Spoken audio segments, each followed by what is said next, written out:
Hi, Michael here, and welcome back to the channel. Today we will be looking at 5 tips to make money from your insurances. We live in an increasingly complex world. With that complexity, the financial risks that we all run as individuals also increase. We insure ourselves in order to that at least absorb the material consequences of unpleasant, unpredictable events. We often see that money spent on peace of mind is approached less rationally than other expenditures. Yet, we can save money here by taking a critical look at our insurance policies. Insurance is necessary, but it is also expensive. That's why today we are sharing 5 tips to make money out of your insurances. Which insurance a family needs should be reviewed very individually. However, the consequences of not being insured or being insured incorrectly can be such that it's virtually impossible for an individual to recover from this. In most industrialized countries, you see that the legislator makes a number of insurance policies mandatory. Think of the mandatory car insurance, which guarantees that third parties are always reimbursed if you cause damage with your car. But also think of the mandatory social insurances for illness, disability, pension, or unemployment. Here, the government has considered that these insurance policies are so important that it acts as an insurer itself.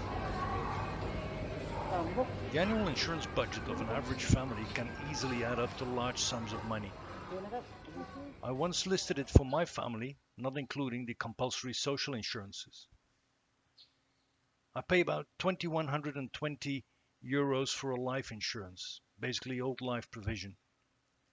There's 960 euros in a pension savings scheme, which is also tax deductible. 460 euros for a home insurance. 340 euros for legal assistance insurance. 320 euros insurance for the scooter. 270 euros for a mortgage protection insurance scheme. 149 euros for a continuous travel insurance. 122 euros for a health insurance.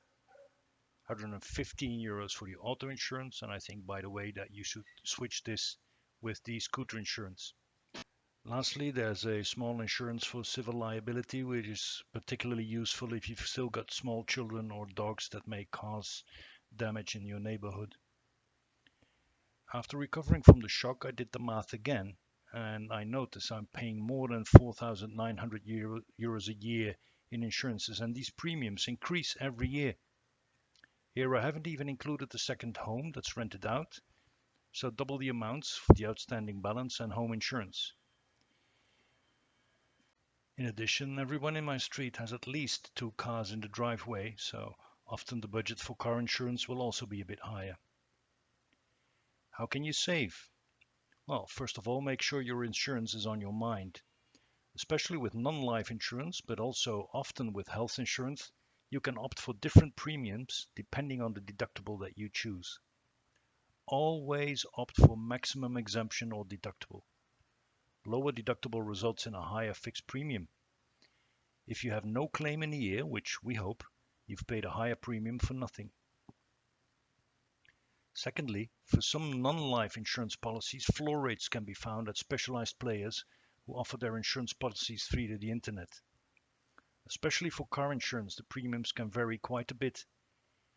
If you have time to figure this out, you'll make a good deal. Another strategy is to go to an independent insurance broker with the list as stated above and to invite him or her to reinsure the total package with any company, provided that the total premium per year is, for example, 10% lower than what you pay now. Make sure to always impose the following conditions. The chosen insurance company must be reliable A brands, and of course the coverage of the packages must match what you have now. A fourth tip is to consolidate your fire insurances policies with one company. If you own several properties, this is a shortcut to quickly save money. Some companies offer the option of insuring different buildings against fire with a separate policy but within one portfolio. The higher number of square meters you insure, you might get a discount of up to 25% on the premium of the fire insurance. The last point to consider in your consolidation strategy is whether you do your own shopping or to ask a professional broker to handle this for you. Premiums might be a bit higher in this case, but the service that you get, in particular when you have claims, may very well worth this. I hope you've enjoyed these tips and that it will help you to get insured wisely while not spending too much money. If you did, please consider subscribing to this young channel and help us get noticed by the YouTube algorithms. We'll be back with an update tomorrow.